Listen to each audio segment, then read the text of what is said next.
Olá! A história económica do Brasil é uma jornada e tanto, viu? A gente vai sair lá dos campos de cana-de-açúcar da colónia para chegar nas siderúrgicas modernas.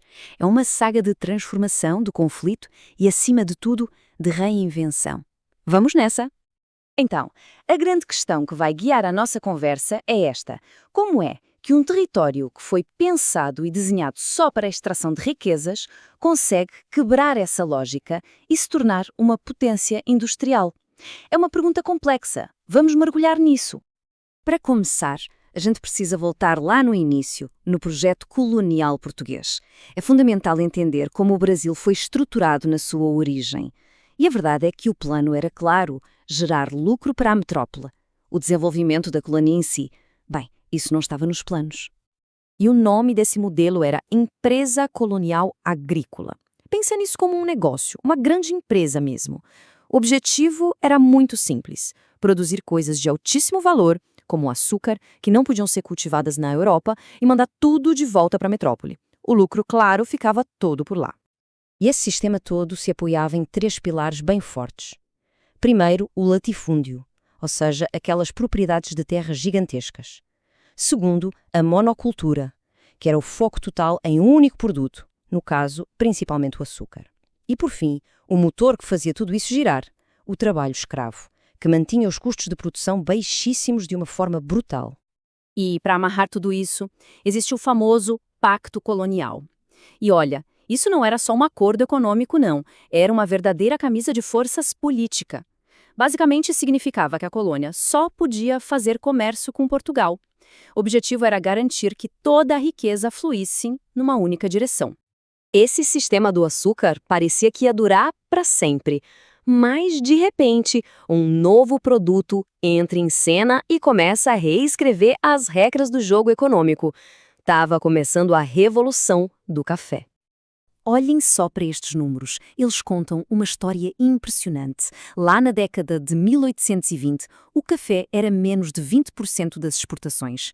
Agora, avança um pouco no tempo, para a década de 1880. O salto, mais de 60%. E o açúcar e o algodão foram praticamente destronados. Uma virada de jogo total. Pois é, um novo rei foi coroado. O café não era só mais um produto. Ele se tornou o coração, o centro nevrálgico da economia brasileira da época. E esse novo rei literalmente mudou a cara do país.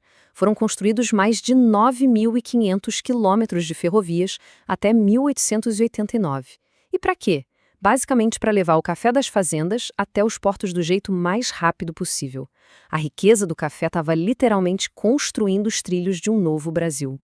Só que esse império do café, com todas as suas ferrovias e sua riqueza, trouxe uma pressão social gigantesca. Essa nova economia precisava de uma nova força de trabalho, e a base de séculos de trabalho escravo começou finalmente a ruir. A abolição não aconteceu do dia para a noite. Foi um processo lento, gradual, um desmantelamento que levou décadas. Começou em 1850, com a proibição do tráfico de escravizados. Depois veio a Lei do Ventre Livre, em 71, até culminar na Lei Áurea, em 1888. Uma era, de fato, chegava ao fim. Então, como substituir essa mão de obra? A primeira tentativa, o chamado sistema de parceria, foi um desastre. Era super explorador, basicamente prendia os imigrantes europeus em dívidas. Não deu certo. O modelo que vingou foi o sistema de colonato. Aqui, o Estado ajudava a pagar a viagem e oferecia um misto de salário como parte da colheita, o que finalmente criou um caminho viável para o trabalho livre. O império do café parecia invencível, certo? Mas uma crise mundial estava prestes a quebrar essa ilusão e forçar o Brasil a se reinventar mais uma vez.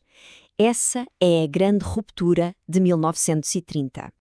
1929. O mundo quebra, a Grande Depressão explode e atinge em cheio a economia global. E a demanda por café? Despenca. O economista Octavio Henry resumiu isso perfeitamente. A crise foi um choque de realidade brutal.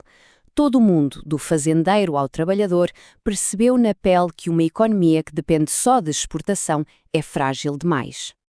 E foi essa crise que forçou o nascimento de uma nova ideia: a industrialização por substituição de importações. A lógica era bem direta.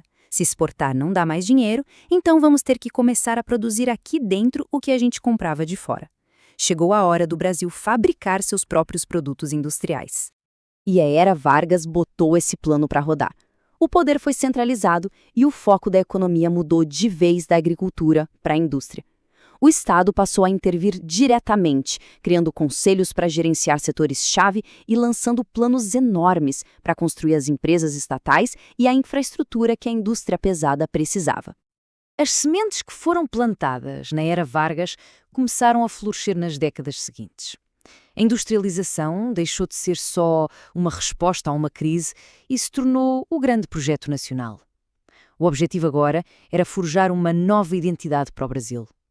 E isso chegou no seu auge com o plano de metas do presidente Juscelino Kubitschek.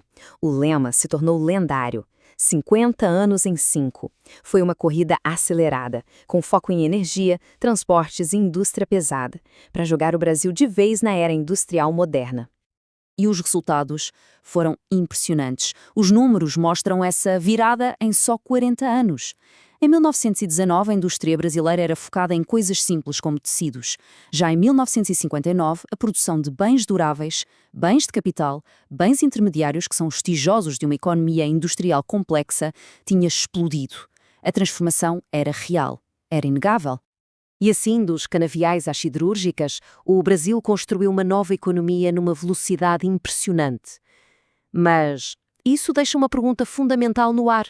Qual foi o preço dessa velocidade toda? Quais foram as consequências, a longo prazo, de uma transformação tão rápida e tão centralizada pelo Estado?